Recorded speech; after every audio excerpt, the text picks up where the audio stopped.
Black markets kids ran in their schools. A follower submission. This kid went to a military high school and Wi-Fi wasn't allowed in the dorms. The only place on campus that had Wi-Fi was the student center. So this guy got a brilliant idea. He bought a Wi-Fi repeater and set it up next to his window. That's when he realized he got just enough signal from the student center to boost it to his entire dorm. And this is how his business started. He charged people $10 a week to keep the password. He even kept an Excel sheet with everyone's device on there and if they paid or not.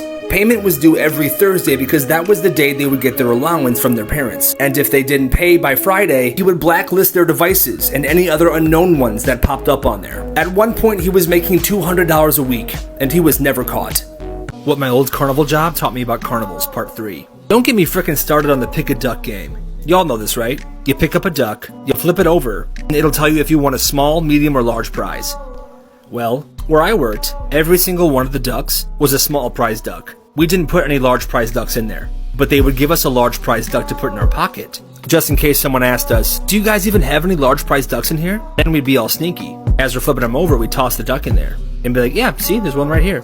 Shady stuff. Black markets kids ran in their schools. A follower submission. When he was a freshman in high school, he noticed you could buy one 6-pack of Kool-Aid Burst for just $1 at Walmart. So he had an idea. He was gonna buy a bunch of 6-packs, freeze them overnight, and bring them to school. He would then sell them for $1 a bottle. So he would buy one 6-pack for $1, sell all 6, and make $5 profit. Business was booming. Before long, he was bringing in 36 6-packs of Kool-Aid Bursts every day, and he was selling out. During his freshman year, he made about $5,000. Until one day during lunch, he was doing his business. It was busy. Everyone was thirsty and they wanted Kool-Aid. Well, he ran out and went back to the football locker room to pick up more. Somebody followed him and they found out exactly what he was doing. When they got back to the lunchroom, he was busted. They had all of his inventory and money stacked on a table like it was a scene from Narcos. He was then escorted by school staff to the principal's office. As he was walking out, however, students booed and screamed and caused a riot because they wanted their freaking Kool-Aid and he didn't do anything wrong. He was then suspended. To this day, people call him Juice. He is now an entrepreneur and owns a few small businesses. Black markets kids ran in their schools. At this kid's school, there was a girl that would carry around a box of stationery every day. Her business was that she would write forged letters from parents. She had all different papers, pens, and pencils of every kind. And if kids wanted to leave school early, they would go to her and she would write a note from their parents. Well, these notes were incredibly convincing. She used different styles of handwriting, different styles of punctuation. She could even write notes in different languages. She made absolute bank. The teachers never caught on, but this kid grew up incredibly educated, and today she's incredibly successful.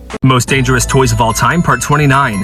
This is Flubber. It was a gooey slime popular in the 1960s, but they recalled it and stopped making it because there were thousands of reports of kids getting severe rashes and sore throats caused by Flubber. It is said that today, all the leftover Flubber is buried behind a warehouse because it won't burn and they can't drop it in the ocean.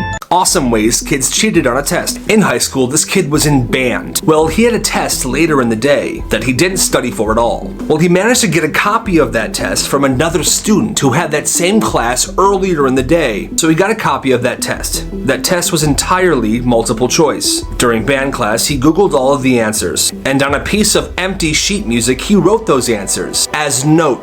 A, B, C, and D. When he got to the class where he was having that test, the teacher passed it out and asked everyone to clear off their desks. So he set his sheet music on the ground, facing up, and all he had to do was glance down and look at the notes on the sheet and fill in the answers based on what note it was. That is absolutely genius. Most dangerous toys of all time, part 10. This is the Power Wheels Barbie camper. It's battery operated and kids can get in and drive it around. However, last year, they recalled 44,000 of these. And the reason is kind of scary. Kids would be driving around, having fun, but when they took their foot off the gas, the car would keep going, almost as if it was driving itself.